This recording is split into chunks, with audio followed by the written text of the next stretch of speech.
Now, you might think 300 or 400 plants is a lot, and it is.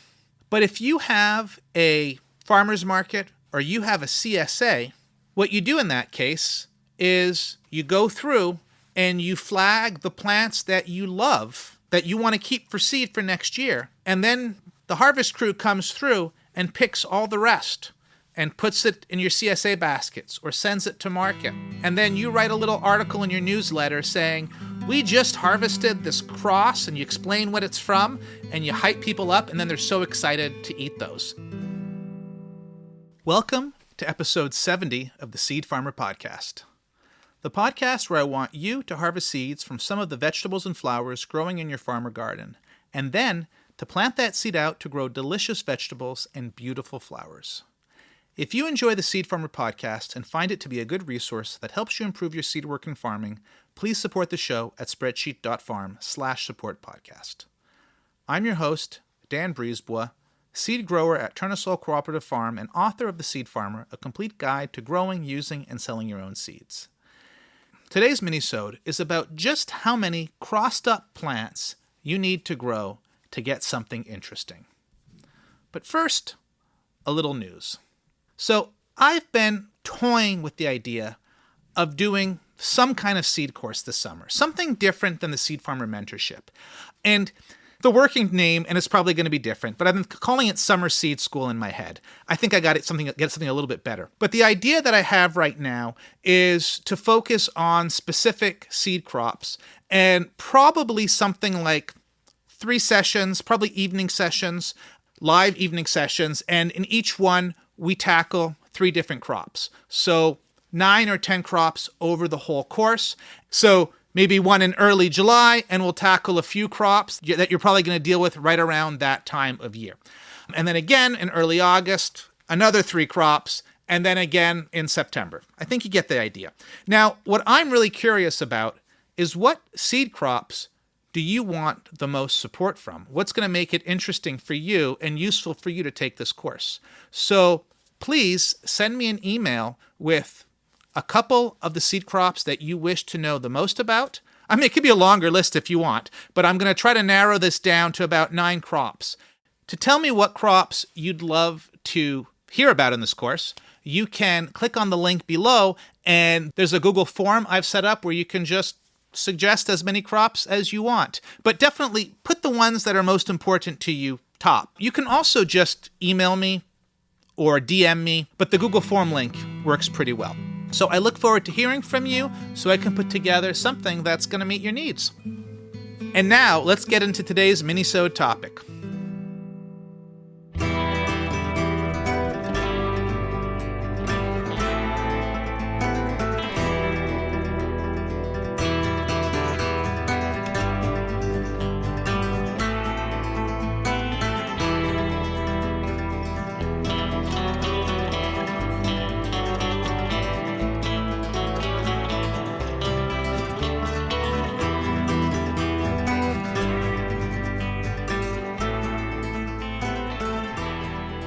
Back in minisode 68, we talked about unexpected crossed-up opportunities in your field, going out and seeing things that have accidentally crossed and potting them up. And you could put them in a 5-gallon bucket or plant them in another seed garden. But that episode was all about how to look for these opportunities to have the beginning of breeding projects. As I was listening to the episode, though, I started to think about is that there's a really big difference if this crossed up crop is a crosser or a selfer. So when I say crosser or selfer, crosser means a crop that's predominantly cross-pollinated. So crosser for cross-pollinated. And that a selfer is predominantly self-pollinated. So selfer for self-pollinated. So that's something that really makes a difference in what you're going to do afterwards with these crops. And the reason for that is inbreeding depression. So plants, like animals, can suffer from inbreeding depression if there's too small of a population. Or some plants can. And this is where selfers, which predominantly self-pollinate, don't suffer from inbreeding depression for the most part. And you can have a single plant that can successfully become the beginning of a breeding project. Whereas crossers are heavily susceptible to inbreeding depression. If you have too few individuals, you can cause a genetic bottleneck that you might not be able to get back from. So, if you have a selfer, like lettuce, and you just find one plant out there that's crossed up, and you keep the seeds from it, and you grow it out the next year, you're going to see all kinds of diversity, and you can just start selecting the traits that you like, and over time it'll stabilize. And that is perfectly okay from a genetic perspective. But if you were working with maybe a Brassica rapa, a cross between a couple different brassicas, and you find one that's crossed up, and you just dig up this one plant and put it somewhere else, one, you might not get great pollination, so you might not have a lot of seeds, but then also you're going to have a lot more chance of inbreeding depression in this small population. So what do you do? Well, first of all, ideally you find more than one. And this is where you're dealing with crossers and selfers. Often with crossers, there will be more individuals than with selfers. Selfers have a very low crossing rate, and which is why they're self-pollinating. So you're going to naturally get more crossers crossed up than selfers because it's in the name. They're cross-pollinating individuals. So if you had an opportunity for crossing in that previous generation, more of those individuals have taken it. Not necessarily. But if you can find 5 or 10 individuals that are crossed up, that's probably safe to dig those up and replant them somewhere else. It's already beginning. And then the next generation, you'll just try to grow as large a population as possible. And we'll get to that in a moment. So if you're worried you don't have enough individuals, let's say you only have 1 or 2 individuals that you've found that are crossed up, or maybe you think 5 or 10 is too small, and I think 5 or 10 is probably fine for one generation. In addition to digging up the crossed up plants, you can also dig up a bunch of the non-crossed up plants, the ones that look like the variety that you started out with. And you can go over to your seed garden or where you have your pots and plant them pretty close side by side, but make sure you can visually tell the difference. Initially, when they're growing, they're going to look different, right? Like you chose them because they look different. But as the plants mature and go to flower and lose their leaves, they're going to get less and less easy to tell apart. They're going to look more and more similar. So stake them or flag them and write which are the crossed up ones and which are the original ones. And take pictures. Always take pictures. And then when the seed grows out, there's going to be crossing between the two. And what's going to happen is that you're going to get a bit of diversity, genetic diversity from those original plants. There's that original variety that's going to get mixed into this crossed up one so that the next year you can grow out a large population. When I say large, I'd love to see you grow out 3 or 4 or 500 plants, assuming you have enough seed, that come out of that one plant or that small population of crossed up individuals. You can keep the seed from the original varieties, but there's not going to be a lot of crossing. Most of it's going to be with itself. So if you don't have enough plants, you could just grow out a few of the originals beside to get some more genetic diversity in. So that's in the actual crossing generation. Now, you've kept the seed. Next year, what are you going to do with this? This is where, I've already mentioned, I'd love to see you grow as many plants as possible because you'll see they're very different one from another. And by seeing all that diversity, you're going to get an idea of the potential. It's still just the F2 generation. There's more diversity that you'll see in the F3 or F4. There's more potential that can come out, but already you're starting to see that diversity there. Now, you might think 300 or 400 plants is a lot, and it is.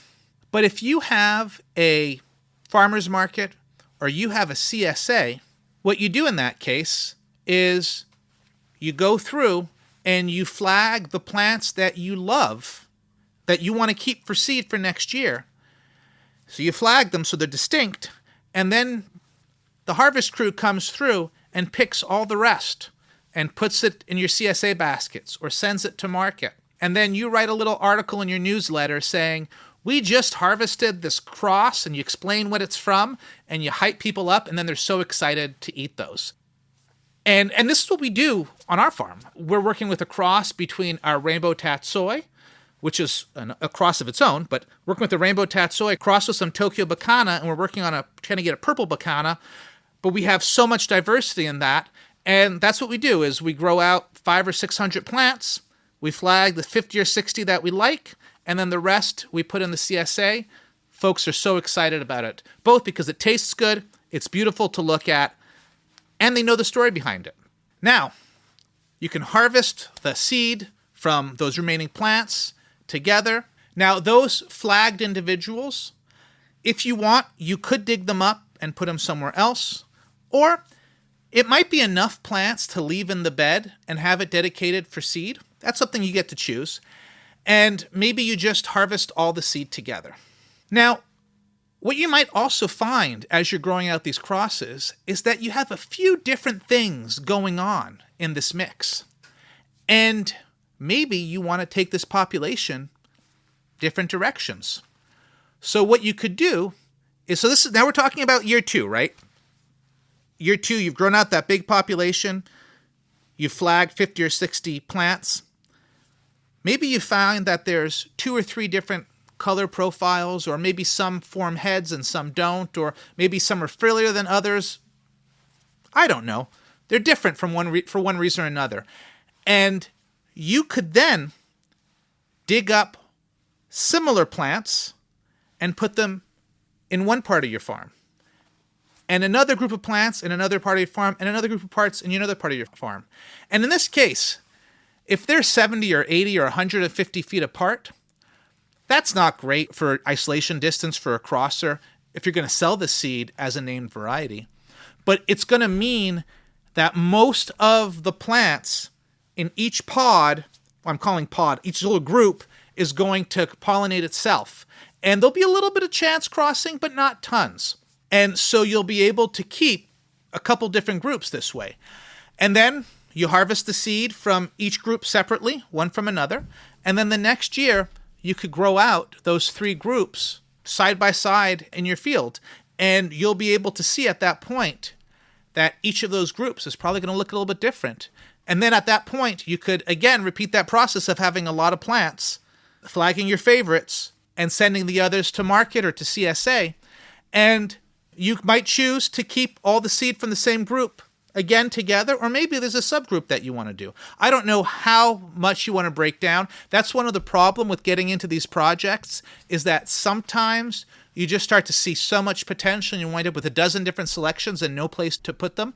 So this is a place for you to choose favorites, plants that you want to work with and that you're going to select with to keep going for future generations. Now, up until now, we've also talked just about selecting based on what it looks like.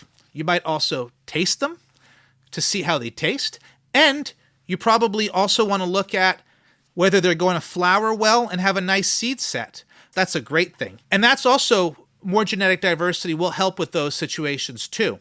So just keep selecting for all the other things too, in addition to just what it looks like. At this point, this is when we get into the actionable conclusion, and where I'm going to invite you to go look at those plants that have crossed up in your field that we talked about in episode 68. And think about, is it a selfer or a crosser? So, lettuce, tomatoes, peppers, beans, peas, these are selfers. Most of the rest are crossers. If it's a selfer, one plant is all right. If you have more, that's great. Dig them up, put them in the same place together. If it's crossers, hopefully you got 5 or 10 plants. If you only have a couple plants, well, we've already talked about today what you have to do. Go and keep some of the original variety also to cross in. So head on out to your field and go count those plants and make a plan. And that's another minisode of the Seed Farmer Podcast.